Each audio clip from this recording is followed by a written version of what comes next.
this process early. Hold on, let me accept that. Okay. So I love how methodical it's all been to date. There's been lots of public discussion and designing with a pencil. The plans on record at both the regional and local level, they all address the vexing boundary conditions where the city and the county meet. I'm talking about those all the time. And they'll all really, really improve how the community moves around. And the MPO is the appropriate body to administer each of the recommended projects.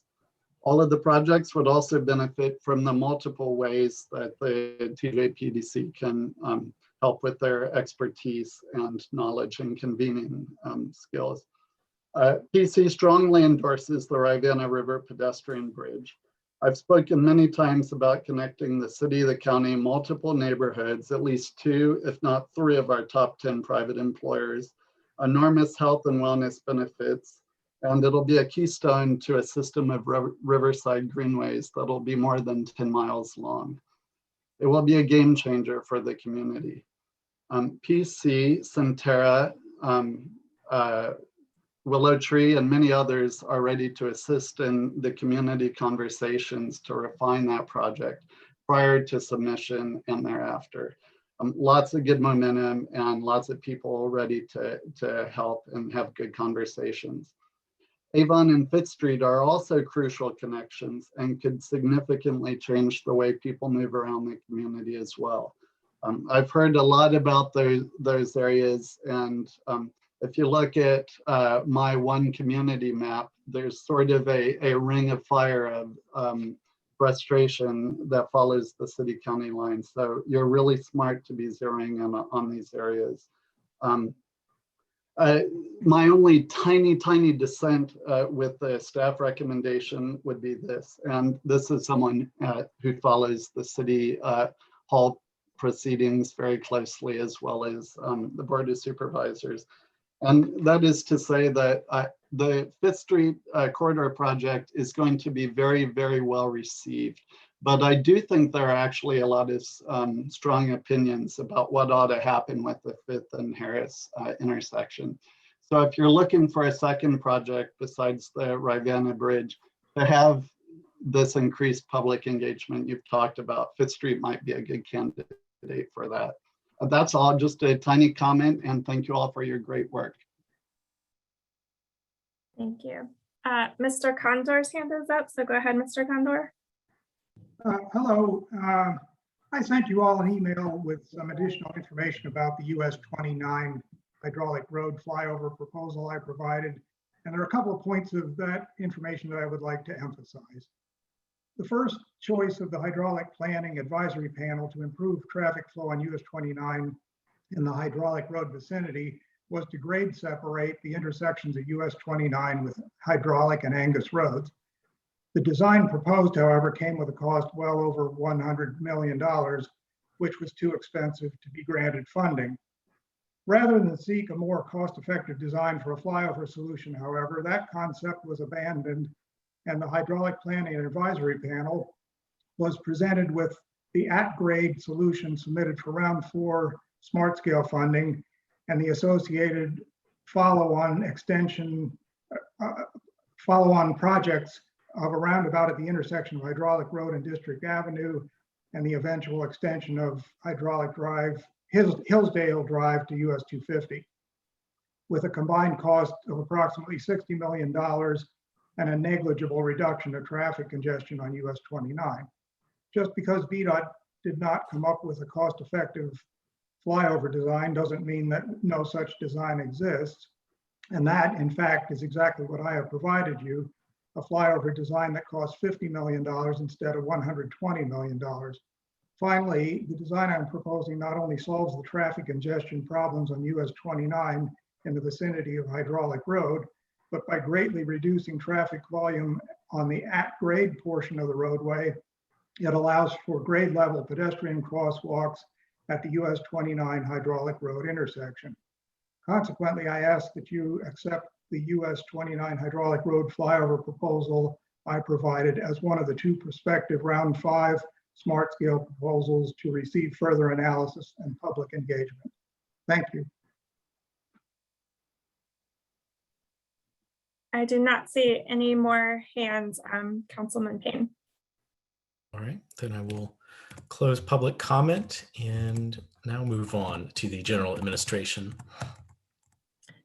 Sure. The first item under general administration is just that I apologize for any confusion you all experienced. We were anticipating that we would be returning to in-person meetings starting this month. Upon further review of the local ordinances that were adopted by the city of Charlottesville, which is where the TJPDC offices are housed, we realized that because Charlottesville is under a local state of emergency, we would continue to be able to host remote meetings as long as that is in effect. So once Charlottesville lifts their local state of emergency, at that point, we would need to make arrangements to return to in-person meetings. Tentatively, that could be September, but we'll just have to continue to follow what's happening locally to see what those decisions are. Okay. Are there any questions from the board? Okay, moving on to review and acceptance of the agenda. Is there a motion to approve the agenda? So moved. So moved.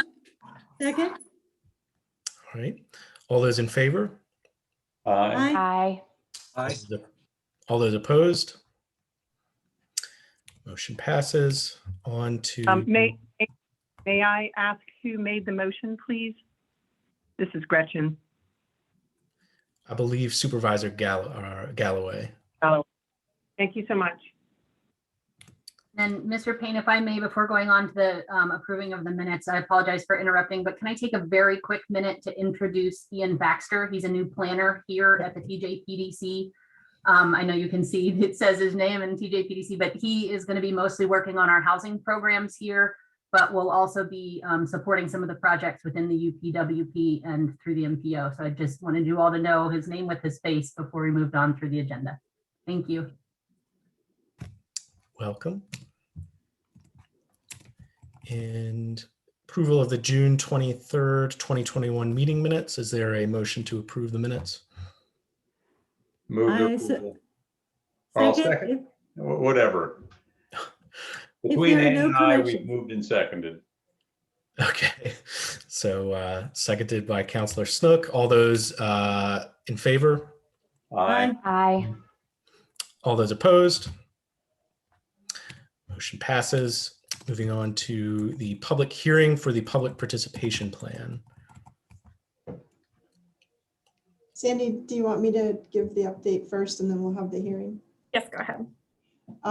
So MPOs are required to have a public participation plan. And last year, if you'll probably remember, we updated our public participation plan, but we got some substantial changes requested by MPO committees and the public during that update. So we went ahead in fiscal year 2021 and revamped the entire thing. We looked at other MPOs, public participation plans, and really kind of mixed all of those together, but changed the formatting, added some goals and objectives to the plan and made it more meaty. The CTAC was involved with giving us feedback on it, and it's been open for public comment since April. So I just wanted to share the plan with you, and then I'm hoping that you will adopt it this evening.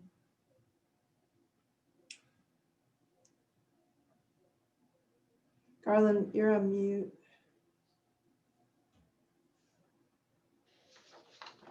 We're fine, I'm sorry. Any questions? Is there any substantive difference between the two versions that you sent out? One has 5 paragraphs, the other has 4. Other than that, I haven't really figured out a difference. Go ahead, Sandy. I think Mr. Councilman Snook, I think you're actually talking about the remote meeting policy. We're looking at the public participation plan right now. Oh, you're right. Yes. You're right. I'll ask that question when we get there. I'll be prepared.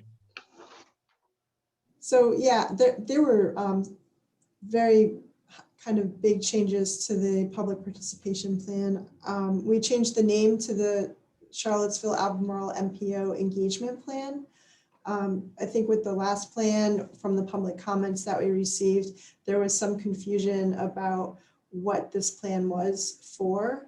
And the engagement plan outlines the process and activities that the MPO uses to create opportunities for effective participation, communication, and consultation with all parties interested in the development, adoption, and amendment of its transportation plans and projects.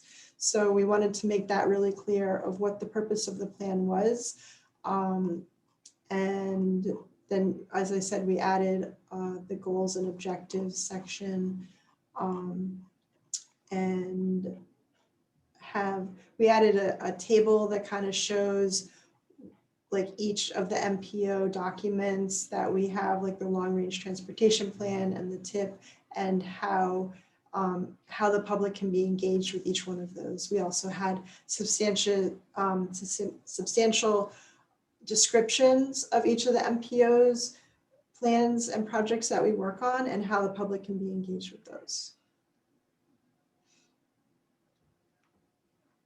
Are there any further questions? If not, I will open the public hearing.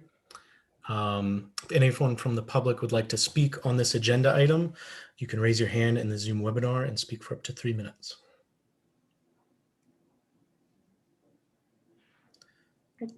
Seeing no one, I will close the public hearing. Is there a motion to approve the public participation plan? Our Supervisor Mallett? I will make a motion, but I also want, the main takeaway that I have, and I want to make sure it's correct, is that you have formally stated that you're going to be making sort of broad brush invitations for people to comment on various projects as you go along. And I think that's a really great step forward. So I will move adoption of this policy. Is there a second? A second. Any further discussion? If not, let's take a roll call vote. Supervisor Malik, Yes. Supervisor Galloway, Yes. Councilman Snook, Yes. Ms. Laundrie, Yes. and Councilman Payne. Yes. Thanks, you guys. Passes. Moving on to the remote meeting policy. Yes, so we'll see if I can preempt Councilman Snook's question here shortly. What is happening right now is that we are currently meeting remotely due to the state of emergency, but the state legislature has also enabled local governing bodies to continue to allow remote participation in certain circumstances that we can adopt to apply outside of the state of emergency once we return to having in-person meetings. So that's the remote meeting policy that we're discussing today. I'm going to go ahead and share my screen real briefly. And one of the advantages that you all have is that we have discussed this policy at quite a few committee meetings right now. And so based on those discussions, there were some questions that came up that we were able to clarify for you all. So that's why there's a revised version that I'm going to go through. Basically, once we return to meeting in person, you all would have the opportunity to participate remotely in certain circumstances that would allow you to continue to be able to speak to the meeting. So one of the questions that came up was regarding how much specific information had to be shared regarding the reasons that you were participating remotely and that kind of thing. So those were really the major changes, is trying to clarify that language. For remote participation to be an option for any of the members, and this includes non-voting members as well, is there has to be an in-person quorum that is present at the meeting location. And the circumstances that you would be able to participate remotely include that you have a personal matter, and then you would need to identify with specificity the type of personal matter. So that would be something like you had a flat tire on the way to the meeting or something along those lines. Or if you have a medical condition or disability, or somebody in your family that you're taking care of has a illness or disability that prevents you from being able to participate, that would be allowable. Or if you are, if your principal residence is more than 60 miles from a meeting location. So if we ever meet offsite and your travel for that meeting is more than 60 miles away, that would also be an opportunity for you to participate remotely. If you would like to take advantage of an option to participate remotely, you would need to let the chairman of the committee, or the policy board in this case, know ahead of time, either the day before, if you know before, or the day of, earlier in the day. You can do that through staff. We can certainly facilitate that process. And then the members that are present in person, that consists of the quorum, would vote whether to approve your participation remotely. So if you adopt this policy, basically the only real limitation, this was one of the items that we had to clarify, is that if you are using that personal matter exception to participate remotely, you would be limited to using that twice per calendar year, based on the number of meetings we have in a calendar year. The rest, we originally thought that too applied across the board for any of those remote participation opportunities, but going back and looking at the state code, it appears that that only relates to the personal matter. So really what we're just asking you all to do is, if you would like to have this opportunity to be able to participate remotely, we're just presenting this policy for your consideration. So I will be happy to answer any questions. Otherwise, you are welcome to take action on the policy. Any questions for staff? Is it expected that we will still be having the meetings Zoom cast for the public's benefit? That is an expectation. So for anybody that does need to participate remotely, as long as you have a connection that facilitates either a phone call or the web technology that we're all using right now, we should be able to make sure that you are audible and able to participate fully. Any other questions? Does the state expect to be taking this up and making changes beyond what we're basing this on, that you're aware of? I know it continues to be a topic of conversation to continue to explore how expansive this type of policy could be, but at this point, I don't know if there's anything on the books that's being considered specifically. And David Blunt in our office indicated that it would not be a part of this special session that's coming up. Yeah. Has he heard anything beyond the special session, like the next full session or anything? I haven't heard anything, but I can certainly follow up and reach out to see if there's been any further discussion. I'm happy. Yep. I mean, I'm not opposed to the policy. It seems to be a little bit more expansive than what existed prior, knowing in the past there were ways to participate by telephone and electronically. It was probably more by telephone before. And this has a few more exceptions in there to allow the participation than what previously existed. Just, the point is that I think we've learned over the last 18 months that obviously public participation, I think, has increased. But for those people who perhaps are in elected office and can participate in these things, it's made it easier for them too, especially if they have full-time jobs. So it's something that when people consider running for elected office, they have to consider if their schedule allows them to meet the demands of the role. And electronic participation makes those demands a little easier, which could allow more people to participate. So just thought I'm just expressing an opinion. It also makes it possible for us to have back-to-back meetings, which I have on a number of days this week alone. Any other questions?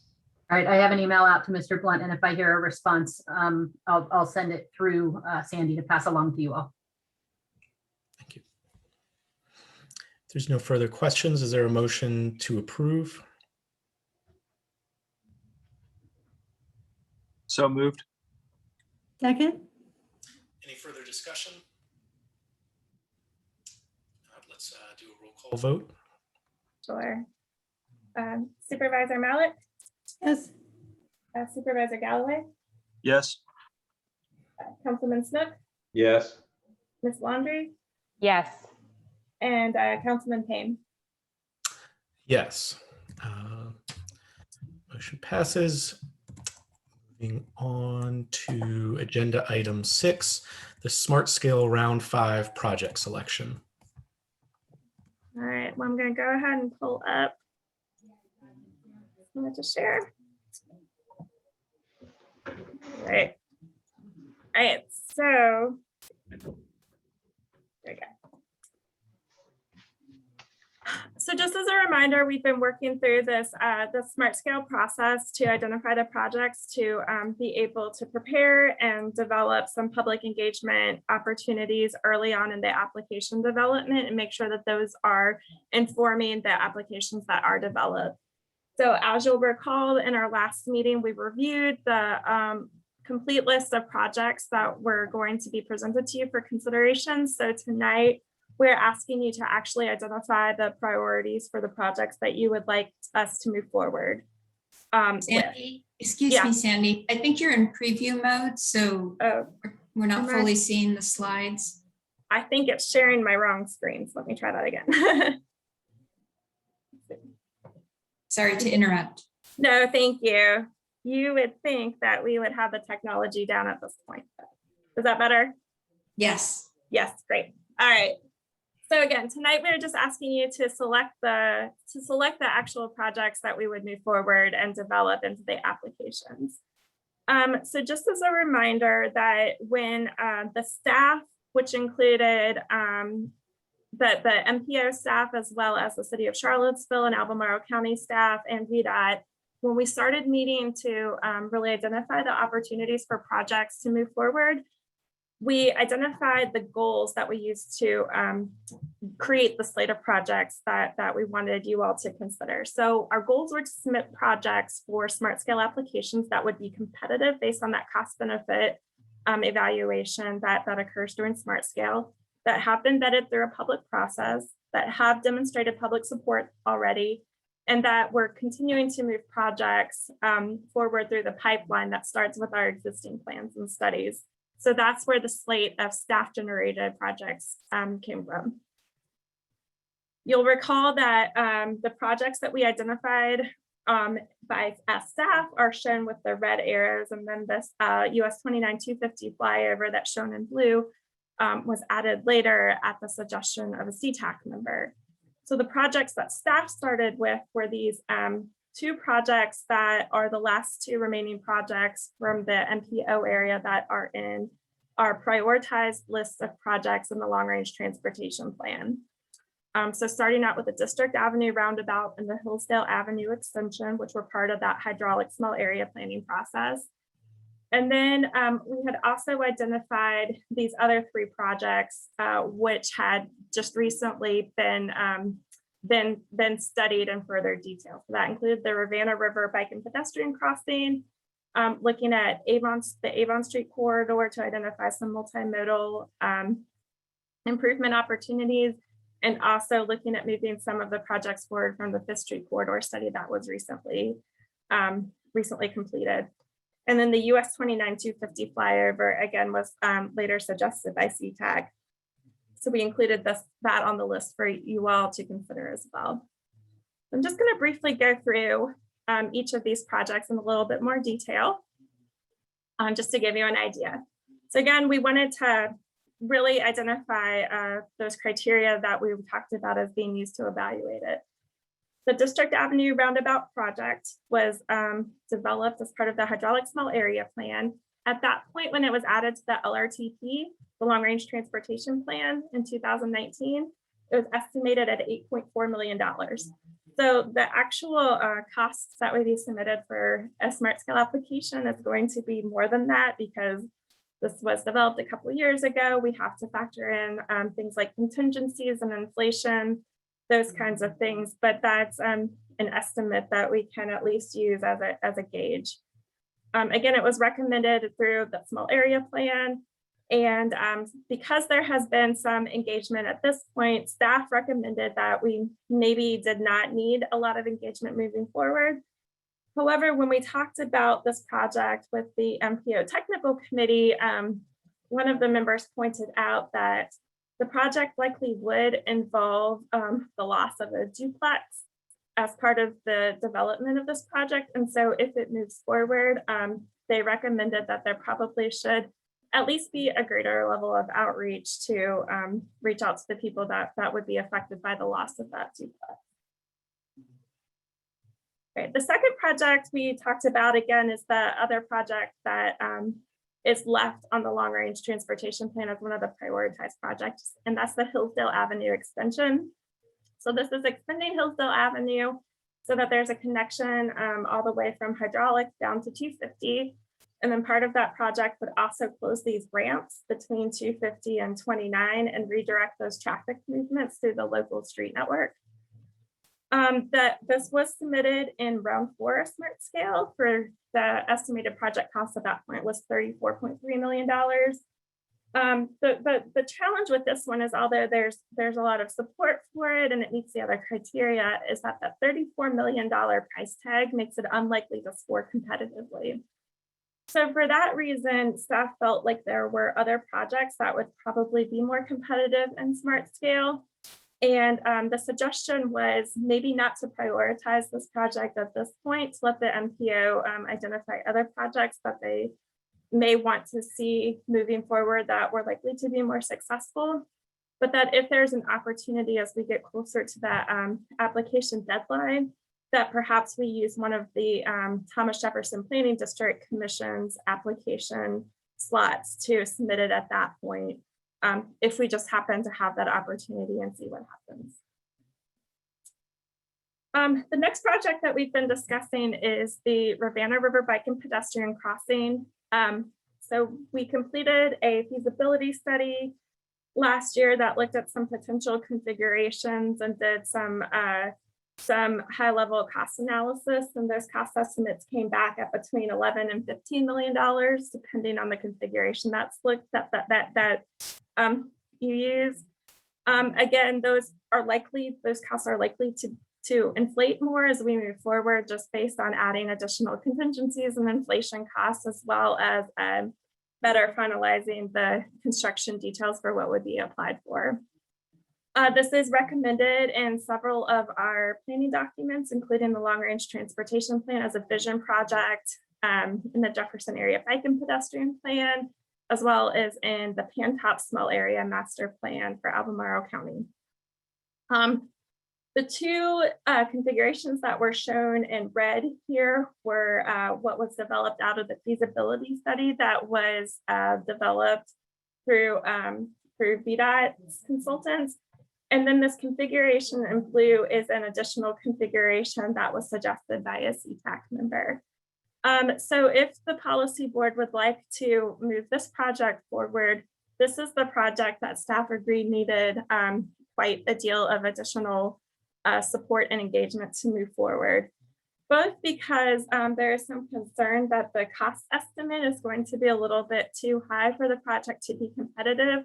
So staff suggested first and foremost, we focus on determining if there are any opportunities to reduce that cost before submitting an application, and then following that up with some additional public and stakeholder engagement.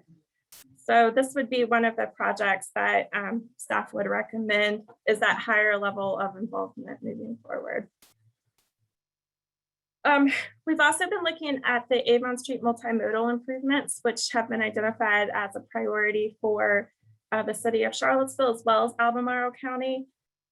We did hear from Albemarle County staff that Albemarle County is planning to submit some revenue sharing applications for some of the projects that were identified down on the southern end of this corridor.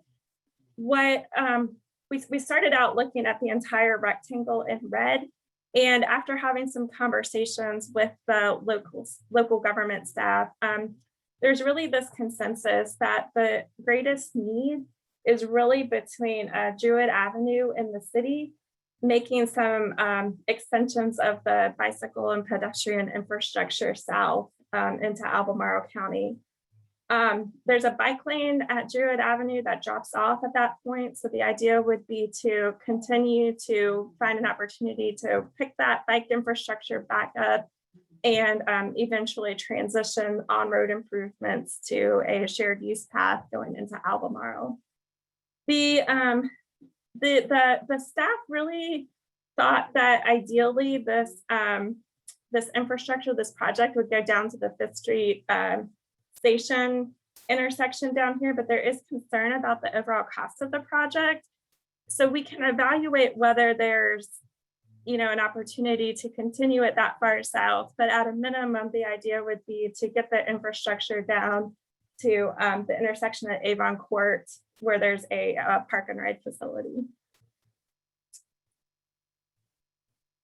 And then we're looking at the 5th Street multimodal improvements, which Mr. Krebs mentioned earlier today. Again, we started looking at this entire corridor, thinking that there could be an opportunity to develop multiple projects, but there was pretty strong staff consensus that the priority was really going to be looking at the intersections improvements at the 5th Street Station Parkway, and then extending the bicycle and pedestrian infrastructure through on-street bike lanes, as well as an off-street sidewalk going north towards Harris Road. This would connect the proposed infrastructure to the 5th Street Bike and Hubs Trail project that was approved during this last round of 5th Street, or excuse me, this last round of Smart Scale. And so it would help continue to develop a continuous bicycle and pedestrian network. And again, this has been the subject of a recent corridor study. And so staff felt that while we want to make sure that we do continue to engage the stakeholders that have been engaged in the development of these corridors so far, that this did not necessarily need a lot of additional engagement. We mostly just wanted to be able to inform those who have already been involved that this project is moving forward and continue to get feedback as we move through the process. So that brings us to the US 29-250 Flyover Project, which was suggested by a CTAC member.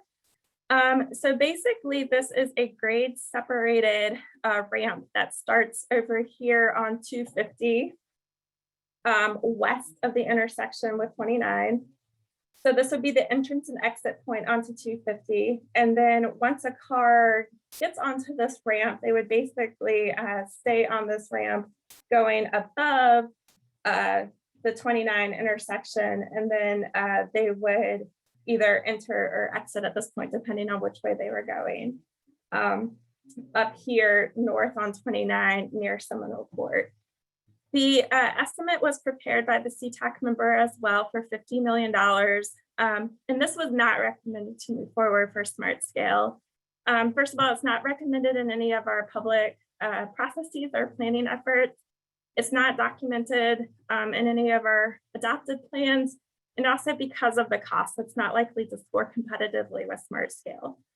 What this did open up the conversation about, though, is that basically the projects that were developed as part of the Hydraulic 29 Solution Small Area Plan are really looking at circulating traffic through the local area, whereas this type of project is really looking at moving traffic that doesn't necessarily need to circulate through the hydraulic area, but needs to pass through that area to continue on to 29 or 250. So if there is interest in studying that kind of traffic movement, it really makes sense that we would need to go back and do a much more robust study and start a lot, go a lot farther back and start at the beginning where we assess the concerns and develop a comprehensive approach to identifying what the best solutions could be, which might include a design such as this flyover. So this last slide just shows the recommendation. Again, these were the recommendations that were developed by staff. So what they are recommending again is that the 4 projects that the policy board, that they think the policy board should move forward, which were echoed by the MPO technical committee, should include the District Avenue Roundabout, the Ravana River Bike Ped Crossing, the project identified for Avon Street and the project identified on Fifth Street to move forward, and then understanding that they would like to see, they're recommending additional engagement for the Ravana River bike ped crossing, as well as some, maybe not a high level of engagement, but some additional outreach efforts for District Avenue, understanding that we are going to do a level of engagement for all of the projects regardless. So at this point, I'd be happy to answer any questions. Any questions from the board for staff? Supervisor Malik? Thank you. So I was not the resident supervisor during the hydraulic process, but I do not remember really thorough engineering being done on any alternative except the one that everybody wanted that we can't have, which was the good one, the one with all the parts. And I will feel pretty foolish if we go ahead and do something halfway, only to find out that in the end, we're going to have to go back and do all the rest of it and tear out some of the first stuff we put in. So I don't know whether Chuck or somebody else can address if sufficient looking has been done to this new project to make sure to be able to advise the non-engineers such as myself about this. I don't want to look away unless we've really, somebody with the knowledge has looked at it. Thank you. Supervisor Malik, just to confirm, you're asking if there's been any review or assessment of the flyover that was proposed, is that correct? Yes, has there been sufficient look by engineers to answer one way or the other if it should deserve further investigation? Because I know that quite a lot went into the original plan that we're now not going to be able to do. Thank you. Would you like to respond to that, Chuck? Yeah, I can go ahead and try to give her.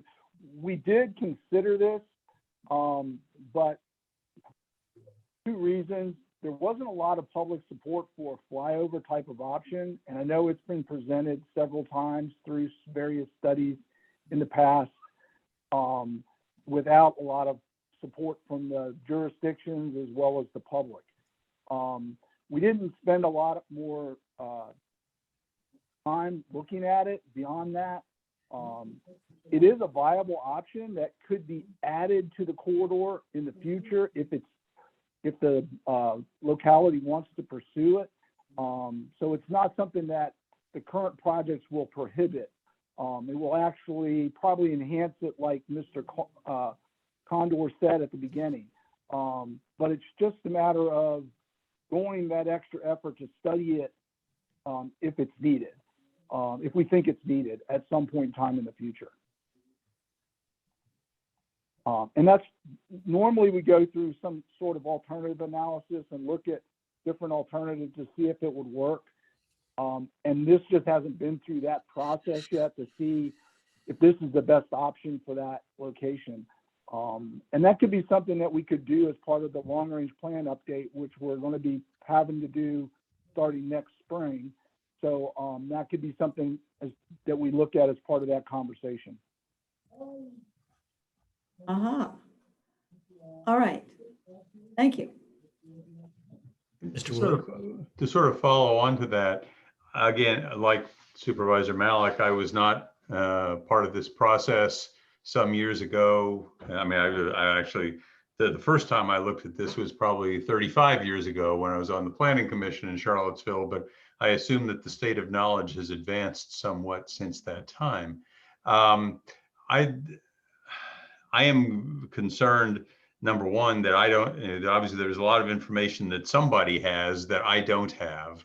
And that always makes me uncomfortable, particularly if you're asking for a commitment to, $34 million or $50 million or not solving a problem at all.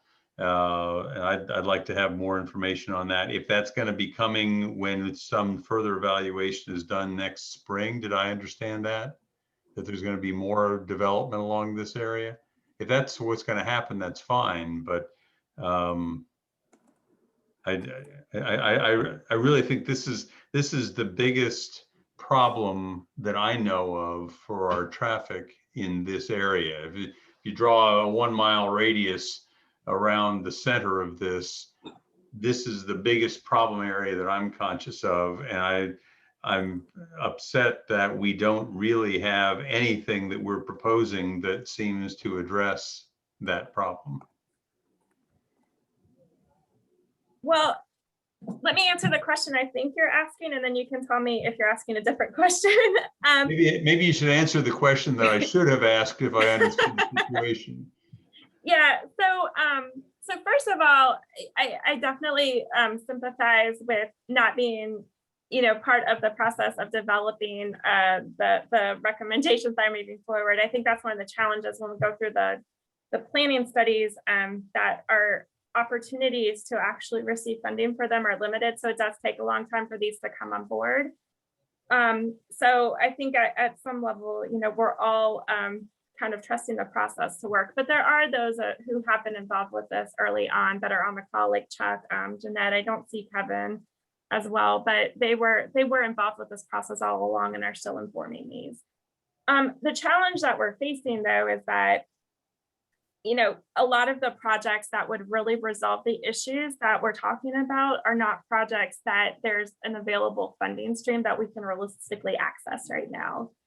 So, so that could change in the future, but right now we're trying to find the opportunities to make the incremental differences that we can, not just to improve congestion and capacity and level of service, but also to improve safety. That's one of the things that these last rounds of projects have really focused on, is reducing conflicts between vehicles at key intersections and getting additional pedestrian facilities in place and those kinds of things to make sure that, while the level of service improvements may not be what we really are hoping for, we are making meaningful improvements to the safety of those who need to access the corridor, both from the traffic and pedestrian standpoint. There was some analysis. I do have the matrix that was used to evaluate the options when we were preparing the last round. And so if it would be helpful, I'd be happy to pull those up if you all think it would be a helpful part of the discussion. But the other thing I want to go back to emphasize is that the projects like the Flyover Project, again, are solving a different type of problem for the area. So there's these local circulations. There are people who need to get around the area. They need to cross the road. They need to get from, the Fashion Square Mall area to the Stonefield Shopping Center areas, those kinds of things. These are the kinds of projects that will support those local traffic movements. And then the other set of problems that are being addressed by projects such as the Flyover are the through traffic. They're the people who aren't stopping in the area but need to go through the area. So that's probably something we could go back and look at to develop some options. But in case it's helpful, I'm just going to go ahead and share the matrix. And maybe Chuck, would you be able to talk through that very briefly?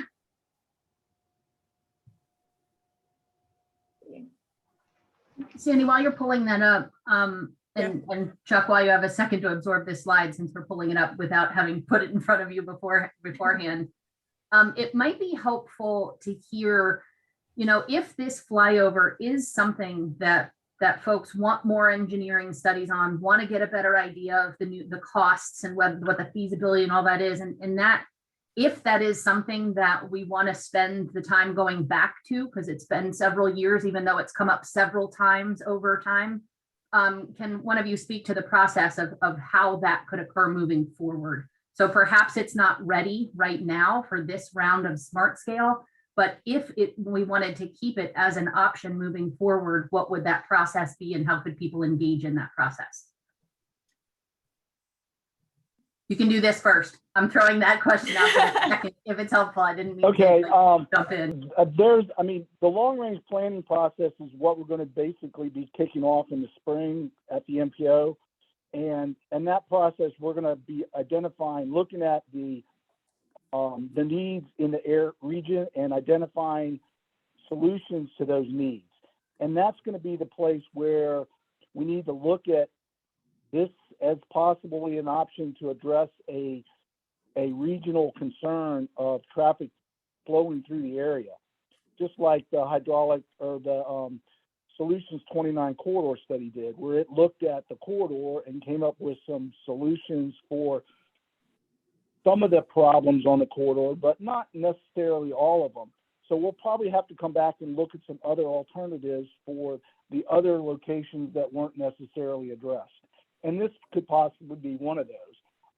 As part of that long-range plan update, we'll go through the process of identifying those needs, prioritizing them, and then coming up with recommendations for those locations. And that would generally be the process that we would start to address this issue for the flyover. Hopefully that addresses your question. Beyond that, we would have to do some sort of study, a follow-up study after that was adopted into the long-range plan to do some further analysis and develop,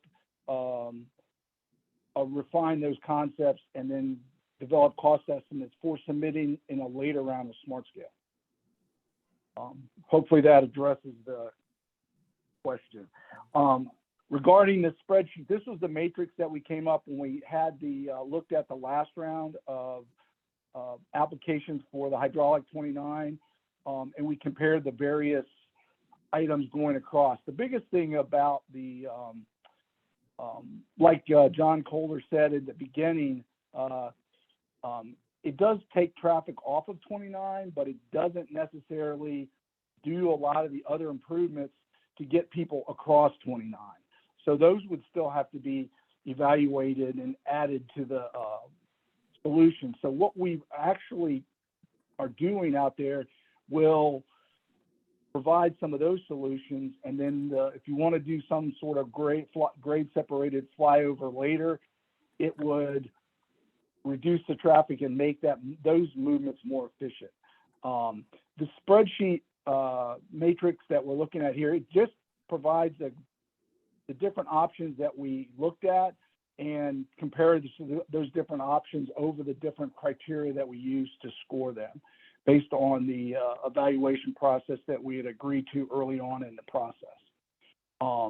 But as you can see, the ones that are circled in black are the ones that we ended up submitting for the smart scale application and are funded for this round of this past round of smart scale. So those are the ones we will be moving forward with. But the biggest thing was trying to come up with at-grade solutions that provide pedestrian accommodations as well as some relief of congestion on the corridor and reduce the number of, like Sandy said, reduce the number of conflict points, thereby improving the safety of the traffic that uses those intersections. So hopefully that addresses your question, and let me know if there's anything else and I'll try to answer it. Could I ask just as a general matter, and I'm not asking for specific, specific things, a vague recollection would be fine at this point. Roughly how much of the traffic through that area is through traffic as opposed to local traffic, the north-south stuff? How much traffic would we think we might be able to take off of that intersection if we had a flyover? When we looked at this as part of the 29 solutions, there's about a 50-50 split at the intersection between what goes into the city and what goes south on the 29-250 bypass. So somewhere around 25,000 is the volume that goes in and out of the city versus the volume that uses the bypass. But they may not necessarily be going to points outside of the region. They could be just going around to Barracks Road or going around to Ivy Road or to Fontaine. It's just a matter of where the traffic's to and from. I think that the traffic that's coming from upwards northern part and going southern part, that's probably closer to 20 to 25% at the most. I think that's what we looked at when we came up with those numbers before for the 29 solutions process. So we're talking about somewhere in the neighborhood of 10 to 12,000 is actually through traffic on the corridor that doesn't have a destination, either start or stop on the corridor.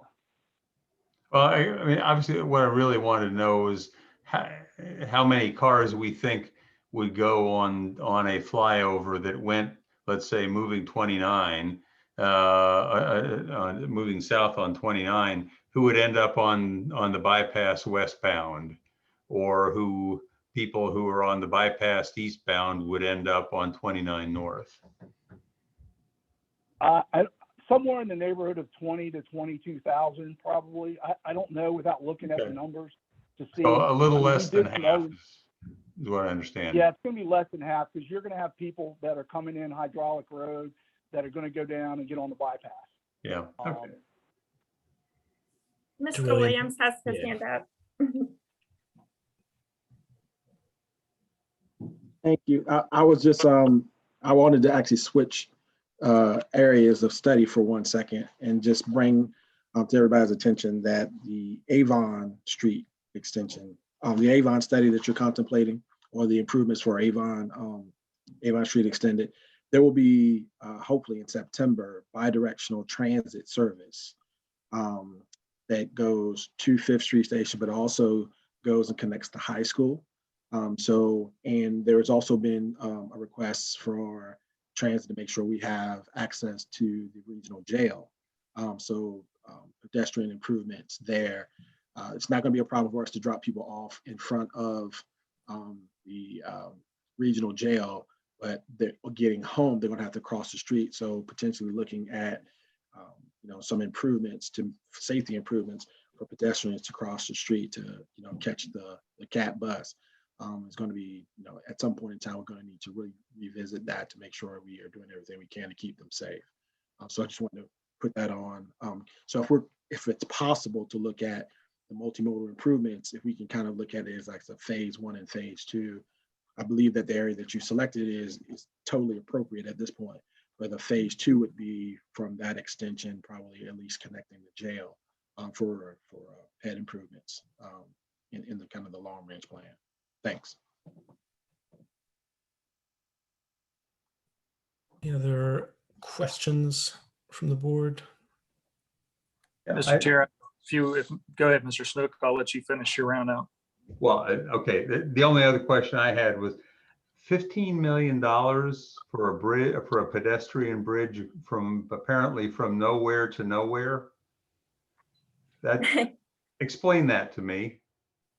I'm not going to be able to explain the cost estimate, but it is a bridge connection that comes up very often in a lot of the discussions looking at the area plans, because it makes the connection across the Ravana River between it's basically the Pantops area and the Woolen Mills area, and there's not a great access point other than mingling with the Free Bridge traffic on a very busy, noisy road. Can you speak to the I know Jeanette's on as well, and Jeanette, if you want to pipe in, you're welcome to, but Chuck, would you be able to speak to the cost estimate? Yeah, I can a little bit. I mean, we showed the estimate includes the trail that runs from the end of the bridges all the way up to South Pantops between State Farm and there's an apartment complex that's underway. So it would basically head to the lower part of the screen, and that's State Farm on the right side. And it's going to go around State Farm and come all the way up to South Pantops. So that's included in the cost estimate in addition to the bridges themselves. This one bridge was one kind of design. The other bridge was a different kind of design. Part of the, when we did the feasibility study, was to provide some options for types of bridges that you might want to consider. The option for the $15 million bridge was the cable stay bridge, which is more expensive type of bridge.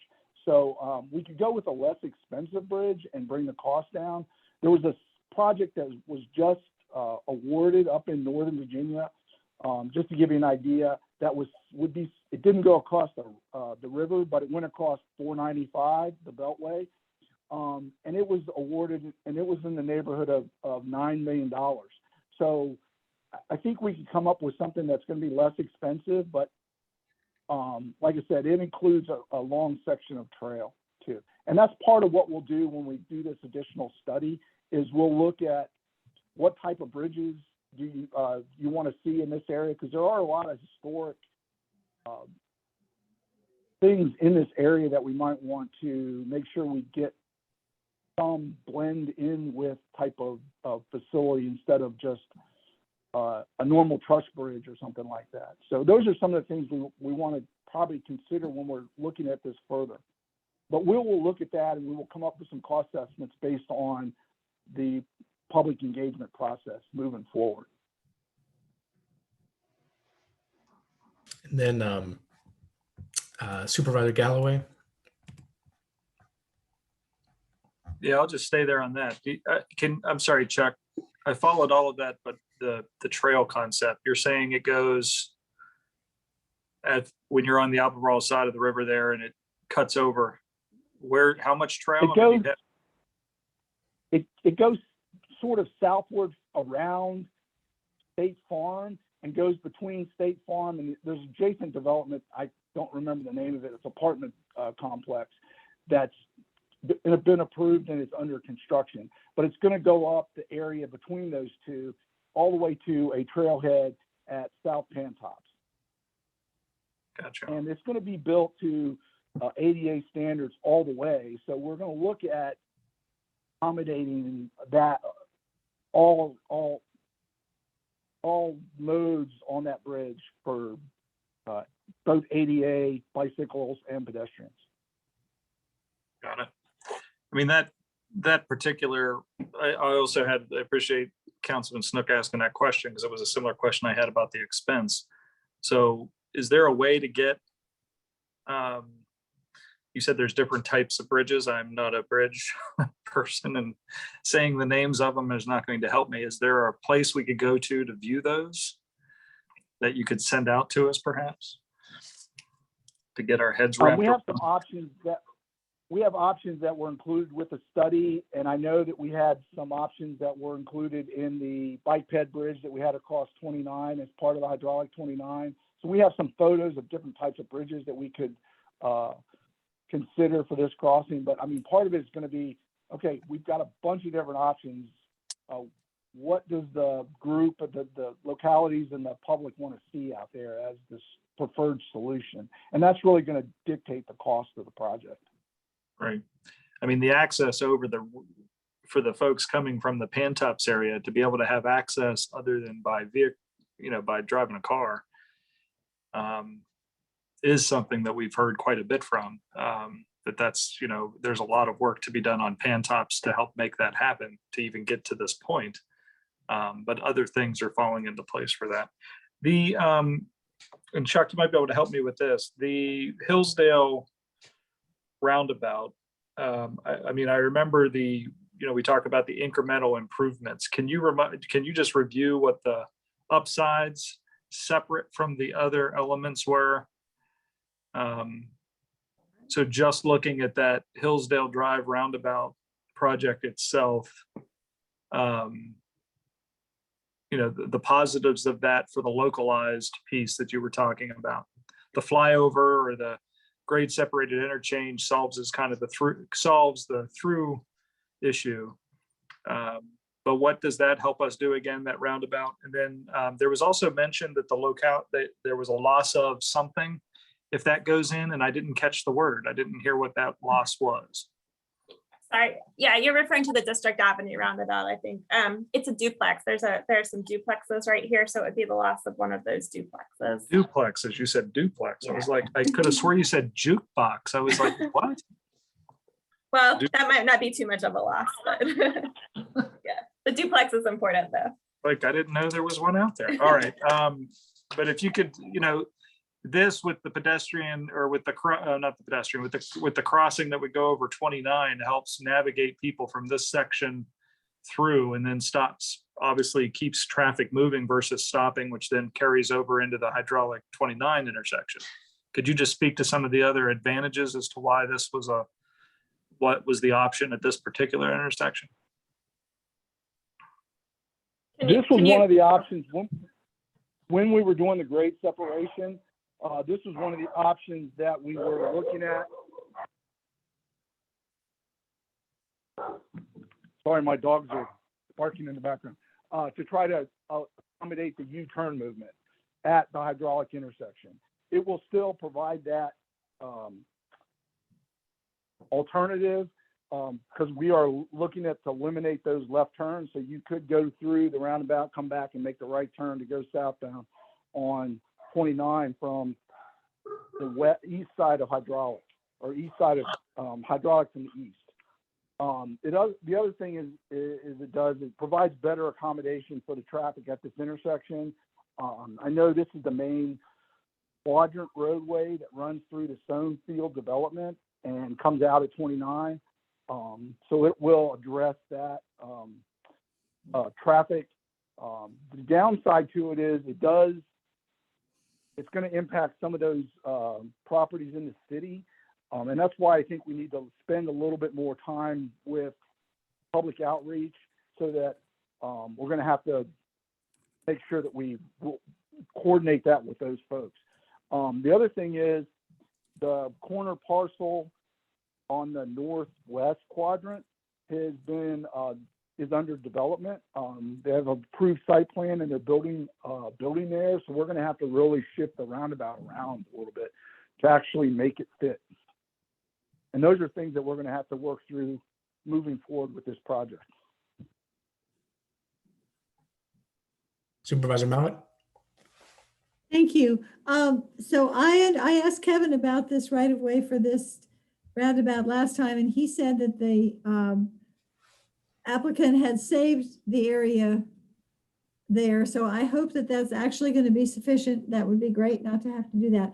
I know that people heading into town or southeast on hydraulic will no longer be able to turn left onto 29 North.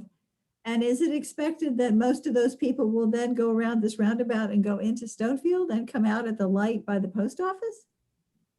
Because I'm not sure that's what sort of the perennial questions for all these shifting of left turns that happened all over the last several years. Was the people are going to be going somewhere else, and just want to make sure we're not creating a bigger problem somewhere else. That's all.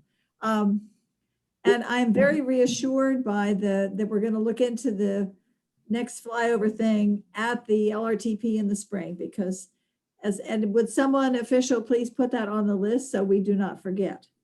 I will be satisfied that we're going to look into it in detail then and not make any changes to these recommended things right now. Thank you. I'm officially writing it down right now. Okay.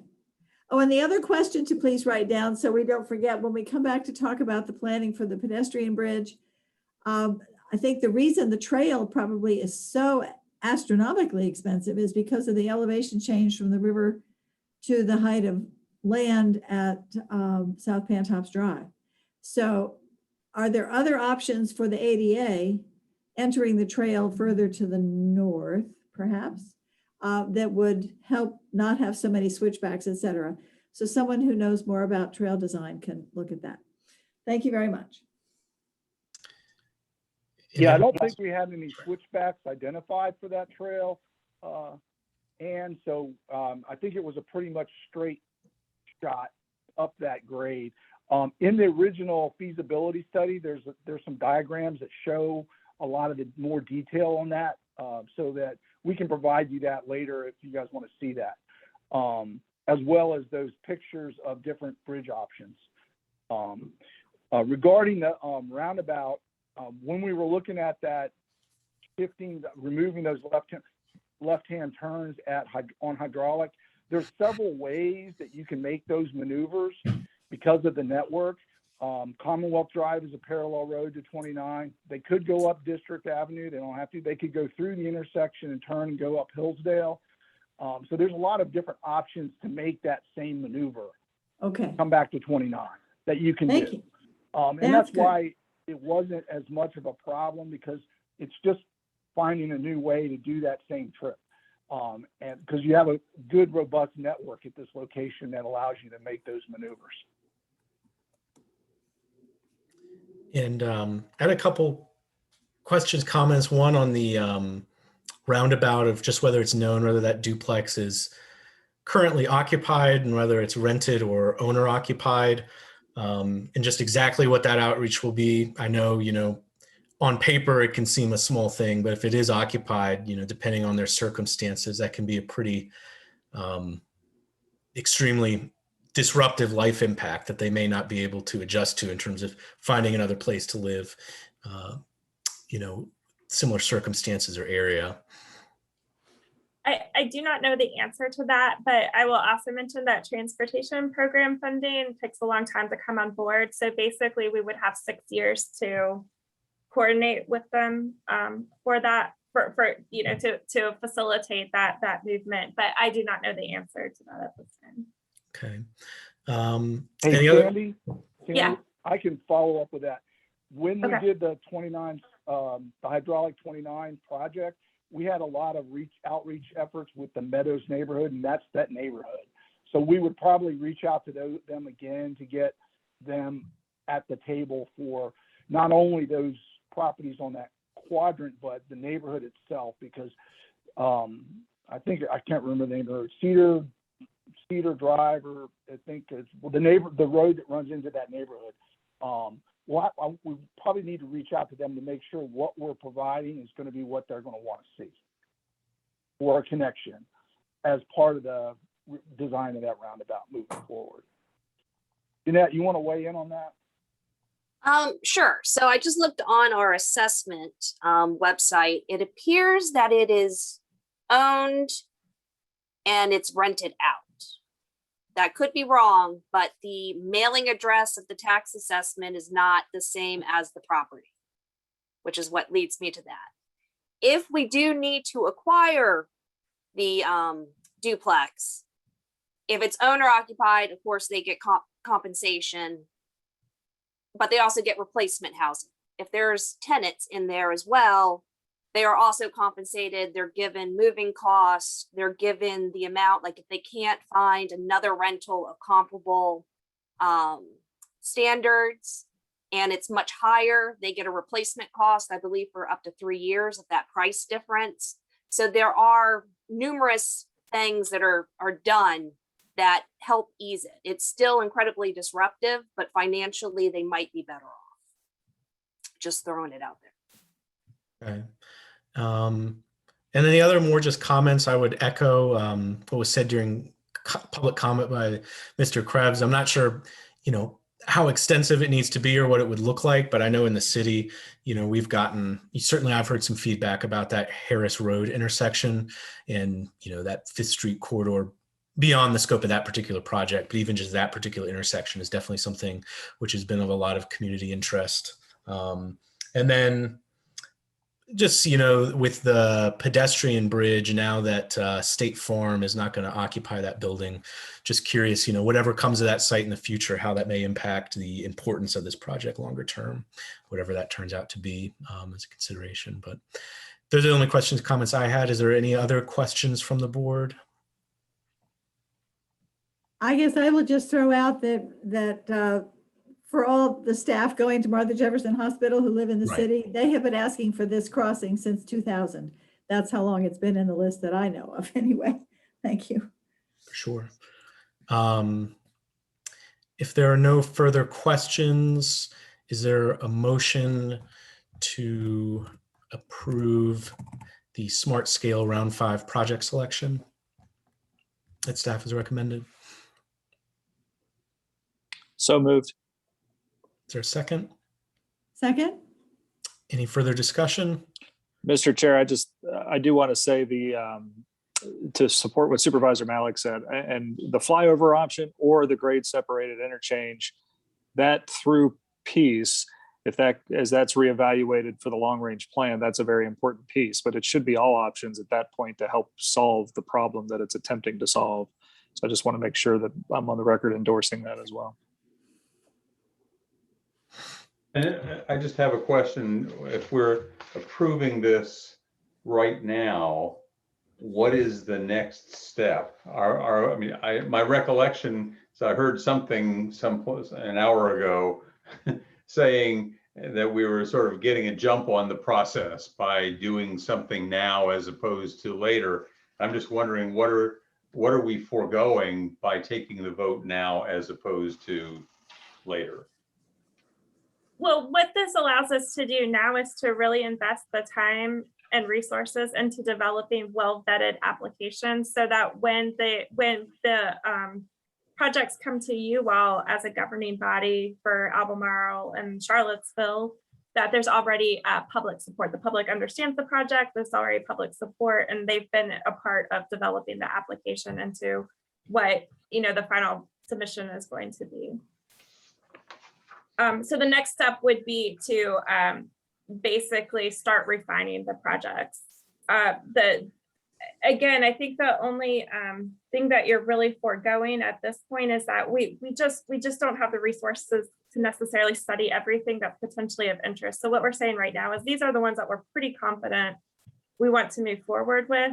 Let's do a really good job vetting them and create the best applications we can to give us the best chance of being successful with these applications. Is really what we're asking for you all to do at this point.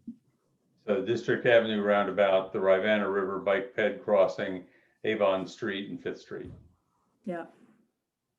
And we don't have cost estimates yet on Avon and 5th. Is there going to be, I take it there's something that will happen before it gets submitted to VDOT or whoever that will include those kinds of cost estimates. When do we think that would happen?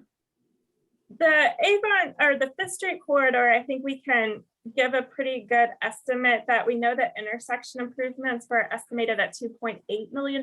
We don't have estimates for the bike ped improvements, but ballpark back of a napkin estimate would probably be around 10 million.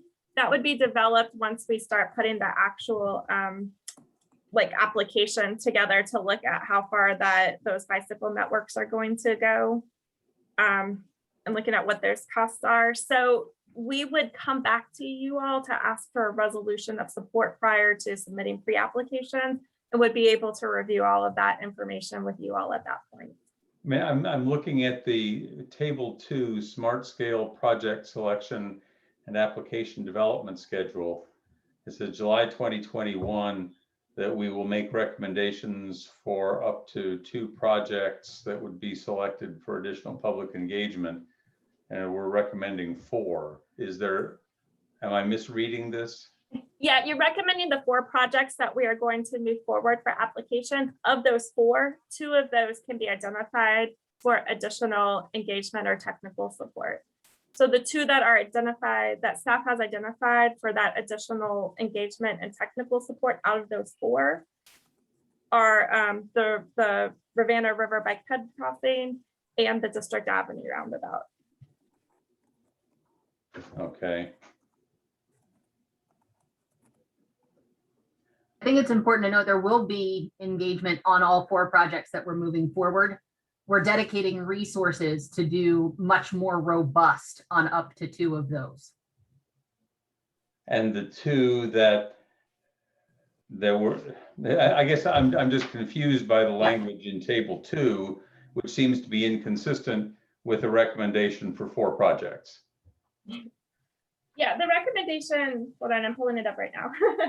And I can also add in the MPO tech, the staff recommendation only included 1 of those 2 for robust engagement. They only recommended that the Ravana River Bike Ped Crossing receive that additional engagement, but that all projects receive obviously some level of engagement through the process. So we can still do up to 2 with robust, but staff only had 1 that they recommended. Yeah, Councilman Stuck, you're correct. That was a typo. The first sentence should be, yeah, I repeated the same sentence twice basically, but it should have been 4 projects total and 2 with additional engagement. I apologize. Okay, just had me confused. I apologize also, I didn't see that typo either, and I just reread the sentence. Thank you. Sorry, I had lost track. Was there a motion and a second, or had yes. we in there? Okay. Yeah, we can just call the question. Yeah. All right, Supervisor Mallett? Yes. Supervisor Galloway? Yes. Councilman Snook? Yes. Ms. Laundrie? Yes. And Supervisor, I'm so sorry, Councilman Payne? Yes. Thank you all. Motion passes. Moving on to agenda item 7, the equity study. Yes, thank you, Councilor Payne, and good afternoon, everybody. I'm going to go ahead and share my screen. So let's see.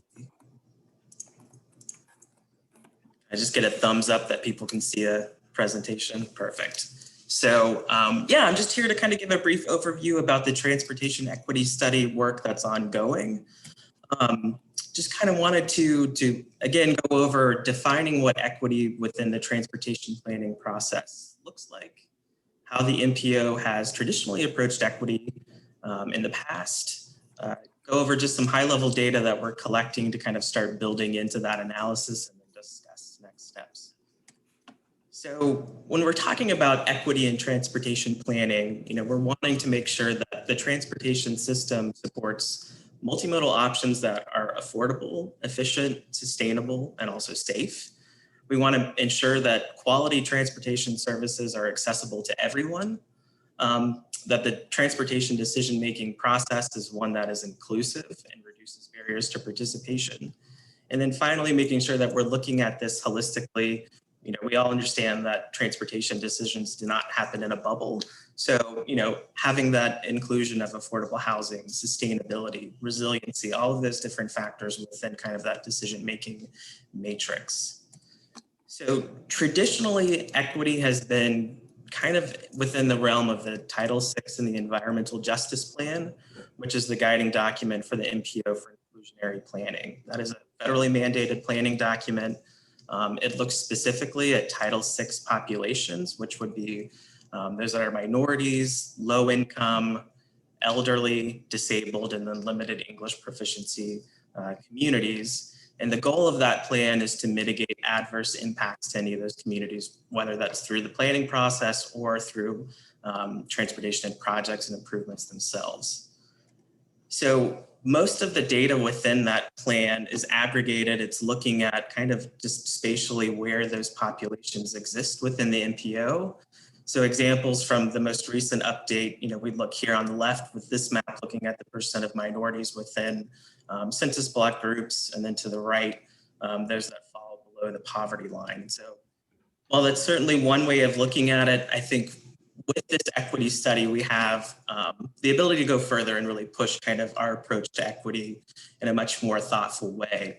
So the goal of this study process was to identify best practices around inclusionary planning, identify data and processes for measuring what those equity impacts would look like, expanding our toolkit of available data resources, and then finally establishing a framework for incorporating those measures into future planning processes. So with that, I'm just going to kind of run through some of the high-level data that we've been looking at right now. So again, it's kind of geared towards where are people going and how accessible are those, trip generators or attractors? Are they walkable and bikeable? How safe is the system overall, and what sort of efficiencies exist within that? So we'll kind of start. This is zoomed into Charlottesville just for the purpose of kind of fitting within the context of this PowerPoint. So I don't want our Albemarle County folks to think that I'm overlooking them in this study, but this the areas in yellow, we're looking at kind of the shopping districts within the city. We add parks, and then we can start looking at schools and medical facilities, and then looking at job centers, employment centers here in blue. So we're starting to see like these are kind of the areas that people generally would be traveling to. And we can overlay with that some of the data that we've got from our transit providers. So within this, the blue lines that you see, we're looking at specifically CAT lines that during peak travel times or service times have service intervals of less than 30 minutes. So we're looking at areas that have a fairly frequent transit access with along those lines, and how those start lining up with sort of those trip generators and attractors there. We can also start talking about what walking and biking and walk sheds look like. So this again is just kind of a high level overview. So using some modeling software, we're able to look at what a 10-minute walk from the schools, which are those blue triangles, and and then what a 15-minute walk would look like. So that's kind of the lighter blue underlying there. So it's starting again to build sort of this analysis as to what is accessible within our region. We also want to consider what safety would look like. So we're looking here at just locations over time of where bike and pedestrian crashes have occurred. So all of this, again, is really high level, and it's kind of, these data points, while interesting, aren't really telling us the picture that goes into kind of the equity approach. So with that, we'd want to take these sort of data sets that we've started to pull together and overlay that with some of the demographic and infrastructure data that we've got. So looking at those specific Title VI communities, but also looking at those that have vehicular access or lack of vehicular access. What sort of commute times and modes there are within various areas, looking at food and job availability, and putting all of those things together to try and come up with some sort of kind of analysis and framework for how to move this work forward. So this will help to build context as to where those gaps may exist now and how we can maybe drive investment more proactively in the future. And then also enables us to start kind of thinking about what those smart scale projects and how those interact with certain findings within this work. So kind of to move forward, we've got to complete that GIS mapping work and that inventory. We will establish the protocols for future data analysis and try and kind of create a framework then for ensuring that those sort of data and entities are processed moving forward. And then the final outcome will be the completion of the framework document that will help MPO staff to, again, incorporate equity considerations moving forward. So I know that was quick and a really high level overview and run through, but I'm happy to answer any questions. And yeah. Any questions from the board? Supervisor Malik? Thank you. Nick, could you provide your presentation to us in a link of some sort? Because I sometimes have trouble getting it off the website, so that would be good. And yes, secondly, I don't know if this was a particularly city-funded effort or if there's a next step to do something similar in the county urban ring. Yes, so we've got all the information for the county. It just, in terms of the presentation kind of visuals, it was easier just to zoom in on the city, but no, I have not overlooked anyone within the county. So we've got it for the whole MPO area, just within kind of the PowerPoint constraints. It's a little hard to zoom out and show all of that, but I have all that information. I'm happy to share what I've got with you all as well. You can bring it to us at a meeting when you're ready. Thank you. Williams, I saw your hand up. All right, great job, Nick. I would also say that if we will, Kat's been contemplating doing some significant adjustments to our schedules and our routing in September. I think you probably need to get you those files, those shape files, so you would be able to see where we're hopefully addressing a number of locations. But remember, the efforts that CAT have to be endorsed and funded by the jurisdictions. So if we want to get up, like you said, there are a number of access points up on 29. That is technically beyond CAT's reach unless the county allows us to have access and funding for services up on 29. So we're working through this, and I like the idea because I think this will help us set up for the bigger conversation that's happening right now for the vision plan. So the data and the framework by which you're doing this actually helps us with a different kind of conversation about making sure when we're talking about revamping the entire system that we don't overlook the activity points that are already key activity nodes in our system today. So I think this is a great starting point. Great, I'd be happy to share those shape files too with your staff.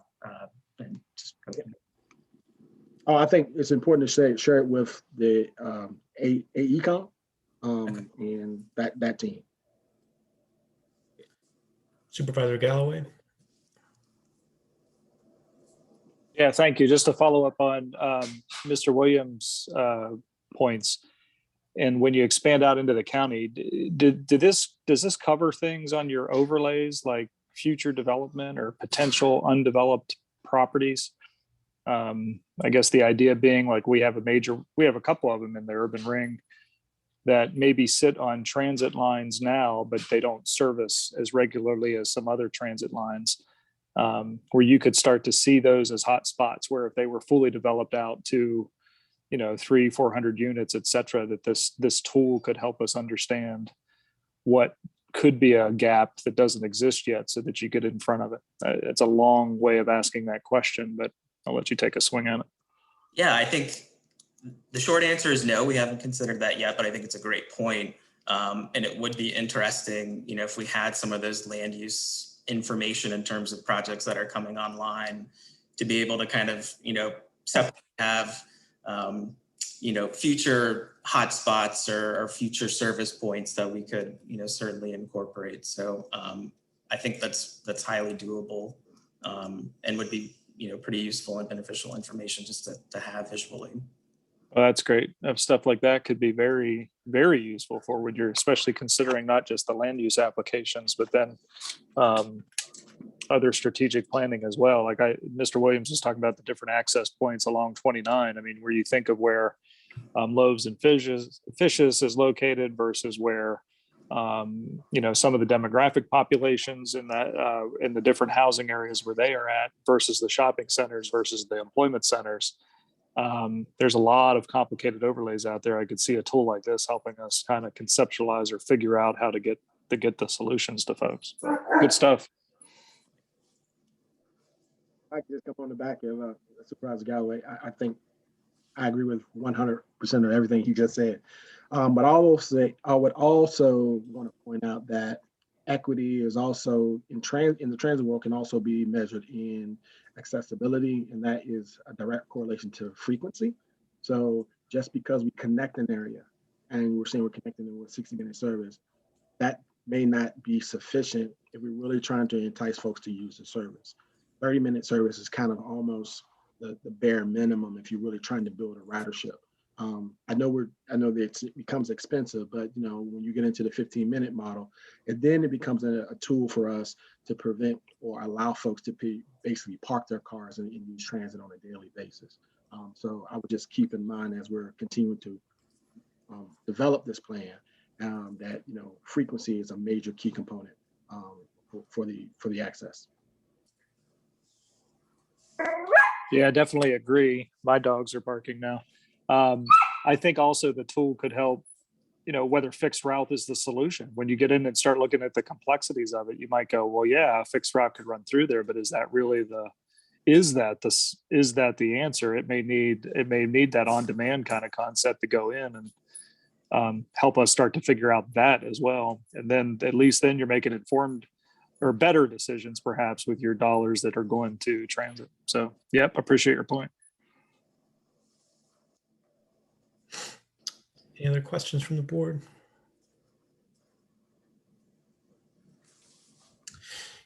If not, we can move on to agenda item 8, the Rideshare Work Plan 2022.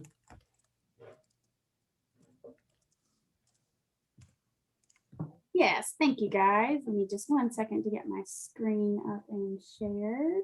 And then Sarah, while you're doing that, Sarah, real quick, I just want to make sure that we do a quick time check on our agenda. I know there are several people on this call that are trying to get on another 6 o'clock transportation meeting. So I'm just doing a time check. Thank you.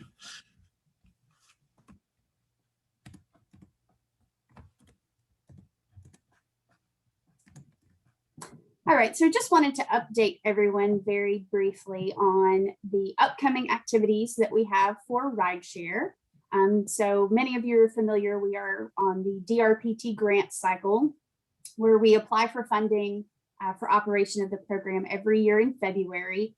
And in that application, we work on developing a work plan like most of the other programs here at the PDC, and then it goes to the commission for approval in March or April. So some of the things that you guys will hear and see from us in the next coming year are some specific promotions revolving around the Afton Express, which I'll update everyone on that more specifically in just a second. Tri-Transit Week, which usually occurs sometime in September. And we have already started coordinating with the transit agencies here in the region to do some particular promotions that are very local and regional focused, in addition to the state focused programming that DRPT will have with us. We also do Rideshare Week, which is just a local program where we reach out to those folks who are in our rideshare database and in Guaranteed Ride Home to engage them, as well as looking at always working towards awareness and getting more folks to try alternative forms of transportation. Telework will still be a very big component of what we're doing this coming year. I think telework is here to stay. The last 18 months have really solidified that. And while we may think that all the telework programming is done, I think there's always opportunities where, you know, so many companies had to implement telework on the fly, that we have resources that folks can take advantage of for free to really solidify and make sure that they're having the most effective and most efficient telework program for their agency. Of course, we always partner with programs in the area during Earth Week. And then come May, we have our Clean Commute Month, which also coincides with Bike Month. So many things kind of spread throughout the year that we will be giving you more information on as they are developed. One of the big undertakings that we're going to have for this coming fiscal year is doing a marketing research and implementation proposal with a consultant. So we are looking for some advice, some research to make sure that we are really putting the rideshare message and the message of alternative transportation in front of the right people and giving that to them in the right type of messaging that they need. So we're going to look at conducting some market research for the region. Our region has grown since something like this was last undertaken. We now partner with CSPDC. So our market is quite larger, and I'm sure much more diverse than it was many years ago. We're definitely going to hone in on targeting some key audiences with very specific messaging that works more towards what they need and the information that will help them make decisions. As always, we will continue to look at brand awareness and some strategies to help us make sure that the rideshare brand is synonymous with alternative transportation in this region. And then with that, we were also hoping to get some materials created for some of our basic marketing efforts and some ideas of how we can really maximize our events and special promotions. One of the big topics that is on the table for both the city and the county as well is climate change and climate impact. And I think there's no better example than this past pandemic that transportation is vital in changing our environmental impacts. So really looking forward to working with the climate action plans in both the city and the county, working with C3 and other organizations to help get all of that transportation information out there so that we can really start to make some changes. Again, I mentioned telework. This is just a really quick overview of some of the free services that anyone can take advantage of. You just have to reach out to Rideshare and we'll get you linked up with the consultants that will do a full needs assessment and look at the culture of your telework program, look at the goals of what you'd like to have out of your telework program, and possibly help you structure that, again, in a way that works the best for the overall company. So those services are still there, still free. Can't say it enough. Let me know. And also a brief reminder just of some of the other initiatives that we are ongoing at Rideshare. And one of those, or the main one really, is our Rideshare app, where we have partnered with the state and Avmoral.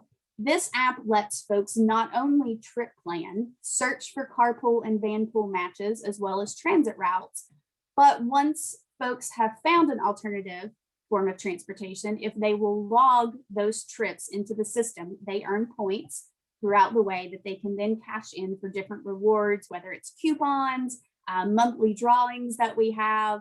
And it really helps give us a lot of data as to how people are getting around in our particular area and region. This is one of my favorite parts of the app is every individual who registers gets their own personalized dashboard. This is a region dashboard, and it is a little outdated, I apologize, but it gives you ideas of how many emissions were saved. If you're a biker, how many calories you burned on those biking commutes. And so I think it really helps put into perspective the impact that individuals, as well as looking at the regional data, can have on the environment. And, you know, I think that can be a lot more motivating than we sometimes give it credit for. And last but not least, this is my contact information. I'm sure most of you I know, but please feel free if you have any thoughts, feelings, questions, ideas. I'm always available to look at ways we can partner and chat and anything that I can help with. All right. Any questions from the board? If not, moving on to agenda item 9, staff updates. And it's me again for the beginning. And I have a different presentation to share with you here. And that is about Afton Express. I promised an update, and here it is. So Afton Express is going to connect the Shenandoah Valley to the Charlottesville and Avmoral County region. I'm sure some of you, this is something that you have been hearing about for many, many years, and we are finally launching something September 1, so we wanted to get the information in front of you as soon as possible. The service is going to be administered by the Central Shenandoah Planning District Commission, so our counterparts across the mountain, and they have are on a demonstration grant through DRPT to offer this service starting September 1. So just a quick timeline. Again, like I said, this has been happening for a long time, even longer than 2017. But the study that they have used to base this particular start of service started way back in 2017. So some of the partners for the Afton Express, we have lots of great people who are supporting this program, including folks across the mountain, and then of course over here, both the city, the county, and UVA. So here will be the stops on our side of the mountain for the destination part for the Afton Express. So we have 2 stops there at UVA, at the Amtrak station, the downtown transit station, as well as 2 stops at 5th Street station with 1 at the Wegmans end. And I know I'm going through this part very quickly, but all of this information is on a website that we will send to you, but we wanted to get it in front of your faces at least once before September 1. So this is the schedule. As you can see, there are 4 runs, both in the morning and additional 4 runs in the afternoon. So this program is really designed for the commuter. They specifically scheduled most of this to revolve around working hours. So the fare will be $3 one way or $6 round trip. And there will be fare cards offered for 10 rides that will have some cost savings. Now, the first month in September will be free. And I have been told that the folks over at Bright, who will be managing the Afton Express, have also applied for continuous funding to do a little bit longer of fare free. We just don't know the results of that particular grant application just yet. But regardless, first month will be free. We did a wonderful photo shoot. And this photo I just think is fabulous with the Afton Express and the downtown transit station as a shining example and what to look for when you see the buses out and about shortly. So the bus is going, again, like I said, it's designed for the commuter. So it is really going to be comfortable. We want folks to want to ride the bus. So there will be high back seats with seat belts, overhead storage for items, of course, a wheelchair lift and assistance from the drivers in loading with the lift, bicycle racks, and Wi-Fi. And what you can expect to see in the coming month and a half is lots and lots of marketing and promotion. We have started already with a few things that will be taking place. There will be a ribbon cutting ceremony next month. The website is up and running. That's where you can find, again, the schedule and the fare information and information about the stops. But hopefully you will be hearing news from us on TV, on the radio.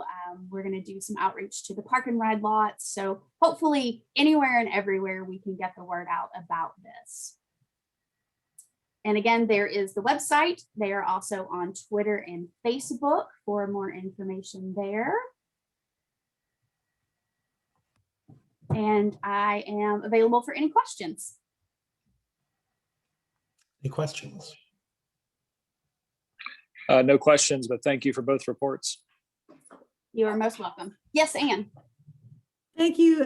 After the years and years of running over the mountain for these meetings, this is really exciting.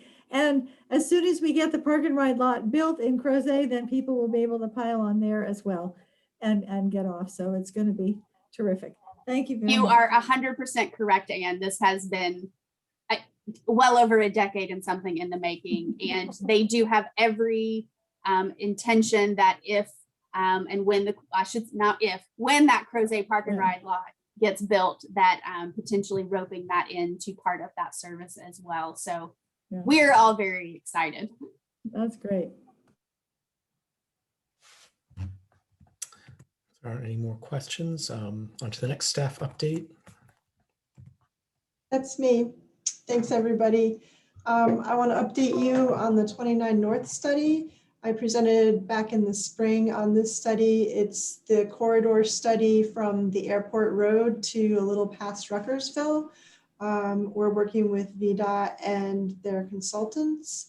And since we started in the spring, we have developed and refined goals and objectives for the study and a vision. We've also developed a future no-build memorandum. I would say the study team has done that. And we've had a couple stakeholder meetings, and we're going to be planning the first public meeting in mid-September. So I'm excited for that first public meeting. We also have a website that's up on VDOT, and we'll be putting a website on TJPDC any day now. Any questions? I'll move on to my second topic, the electric vehicle report. And I believe at the last meeting, I presented on the findings from the electric vehicle report. It is now up on the website. I can put a link in the chat for you. Are there any questions on the electric vehicle report? We got some really good feedback and comments. We've been sharing it with community partners and MPO committees.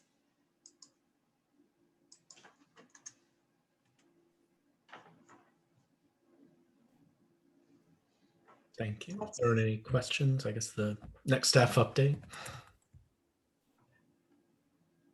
Chuck, So that'll be me. Yeah, Chuck Proctor from VDOT. We're doing 5 studies across the district. 2 of them are in Albemarle County.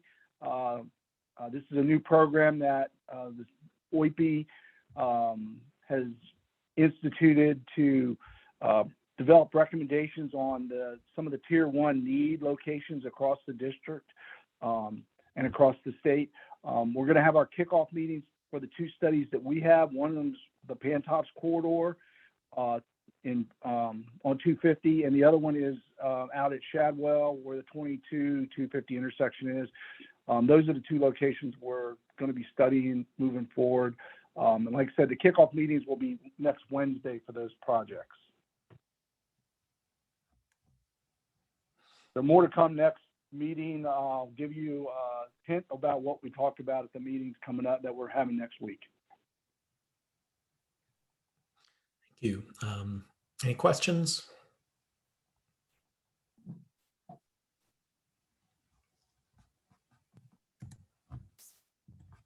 All right. Well, I'll go ahead and jump in with our next item, which is a discussion with you all just very briefly about your interest in going ahead and scheduling a joint meeting with the Stanton Augusta Waynesboro MPO for later this fall.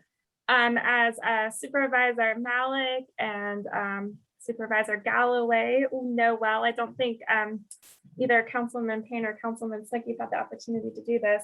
A few years ago, we started having an annual meeting jointly with the CA-MPO from Waynesboro, where we alternate and take turns hosting. And it's a really great opportunity to really explore some topics that are of interest to both of our localities. So staff has met with their MPO staff to brainstorm some potential meeting topics. So we think we have some really interesting agenda items, including maybe a deeper dive into the Afton Express and looking at what those service experiences are like as it rolls out. Talking about the mudslide that happened on 250 and what the impacts have been, for connectivity between our regions, as well as potentially talking about some multi-regional trail connectivity opportunities between connecting a trail through Charlottesville that potentially they're looking at also doing a trail connection through their region. So we have some pretty good topics, but what we really need to know from you all is your comfort level and interest in potentially working to coordinate, obviously pending any sort of changes and the health environment, a meeting with them in early November. Tentatively, we reviewed calendars. It looks like that. What looks like might work would be the afternoon of November 9th. So just real quickly, it would probably have to be inside. We would work to make sure there's masking and social distancing opportunities available, but we clearly need to know what your interest level is on doing it now versus potentially delaying it later, maybe into the spring. Any feedback, Supervisor Malik? These meetings are fantastic. You're muted. Supervisor Malik, you're muted. I even clicked it this time and it didn't do it. Doggone it. All right, no, I am all in for this. I've learned so much over the years. And just to muddy the water even further, you have a whole lot of great ideas on topics already.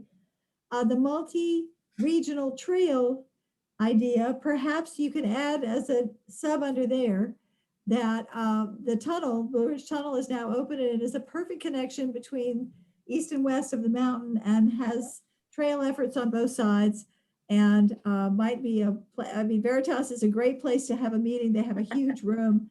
They have been very supportive of us in the past. The tunnel board meeting there for 15 years. So they might host us, who knows? I have no idea, just lots of crazy questions. So I'm really excited about it. And I guess waiting till November is needed because you need that long to prepare. Or can we have it sooner when it's warmer and just plan to have it outside? So that's another problem for you to figure out. Thank you. Sure. Is the meeting expected to be a daytime meeting, an evening meeting, what? It's usually in the afternoon. So they were talking about maybe having lunch and having, a meeting in the afternoon after lunch. We have a planning commission meeting that night, so. Yeah. Yeah, we did look at schedules to try to make sure all of the planning and governing body meetings were not in conflict. Well, I've got no problems with that date. If you do pick a date, please pick it soon so I can get it on my calendar. Understood. That'd also be election day, I think. Oh. No, election is a week before. No. Oh, well, never mind. Anyone else? Yeah, I think it's a good idea. I know in the past, there have been good conversations that have come out of that. The rideshare and park and ride type stuff may be good topics to include in there too, to see what's happening back and forth. Great. We will tell them we'll go ahead and plan on moving forward at that point then. And hopefully I will have more information for you all in September. I'm just saving the date right now. Thank you. Just in the interest of time, if there's not any objection or unless anyone has something they'd particularly like to bring to the attention of the board, we can skip the roundtable discussion. If there's no objection. Hearing none. Are there any items anyone would like added to the agenda? I was It was a little late to unmute. My only roundtable piece was going to ask you and Counselor Snook about a pickleball tournament, but I guess we'll sort of just go past that conversation. You know, I think we won based on our own scoring, but we're reeling from the loss still. Nobody broke any ankles. I just figured part of the bet in the loss was that they were calling you supervisor earlier, that was part of the part of the bet. For those who didn't know, we had a very fun pickleball game to celebrate between me and Lloyd and some supervisors a few weeks ago. Donna Price was the ringer. She had actually played before. Pickleball aside, moving on to additional matters from the public. If there's anyone in the public who would like to speak, you can click the raise hand icon in the Zoom webinar and speak for up to 3 minutes.